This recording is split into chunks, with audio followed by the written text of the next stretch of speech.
There is growing pressure on pharmaceutical companies to share their vaccine recipes, but Moderna has no plans to do so, according to the company chairman.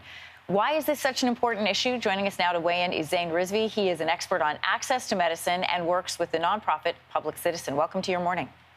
Thanks so much for having me. I love how a recent Washington Post op-ed put it. They said this: Moderna deserves all the side eyes in the world. Is sharing a vaccine recipe a key part in ending the pandemic? Yes, certainly. We are facing unprecedented vaccine shortages. The World Health Organization says the vaccine inequities are grotesque. And so we need to do everything as a global community that we can to make as much vaccine as possible as quickly as possible. So how can companies like Moderna justify keeping the vaccine recipe secret in this pandemic, that has killed literally 4 million people already? What's your response then? You know, Moderna is a company. So what is your response then to a company that says, look, we put the money in for research, for development. Why would we share that? That's the funny part about Moderna, right? Moderna is a company that has benefited hugely from public investment. So the U.S. government alone has given Moderna $10 billion nearly for purchases of doses and also, crucially, for research and development. So much of the risk for vaccine development was actually taken by taxpayers, and yet Moderna is currently monopolizing the taxpayer-funded science. Moderna, for its part, says, you know, they're interested in increasing global supply to scale up its own production, and that's the best way to bring the vaccine to the world. It also says the company will be able to go from 1 to 3 billion doses by next year. Are there issues, though, with only a few companies producing a bulk of the world's vaccines? Is it more efficient?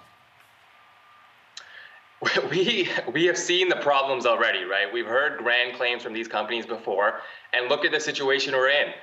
You know, the entire African continent has gotten about 5% of its population vaccinated. Only 3% of low-income countries currently have vaccines.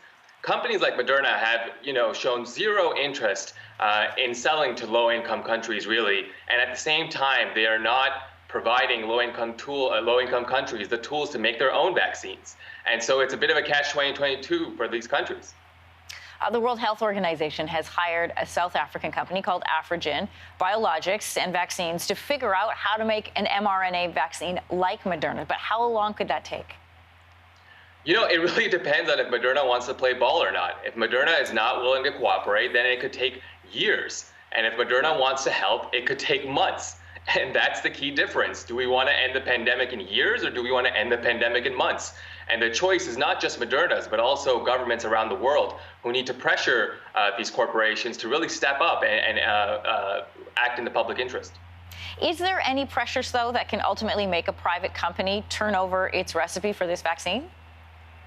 Look, I'm based in Washington, D.C., and so President Biden has the Defense Production Act. More than 700,000 Americans have already died.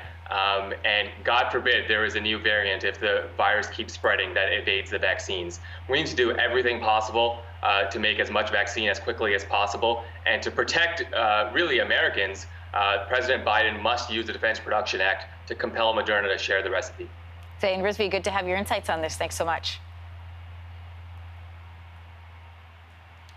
Hey, thanks for watching. If you liked this, be sure to subscribe here, or you can check out more Your Morning videos right here.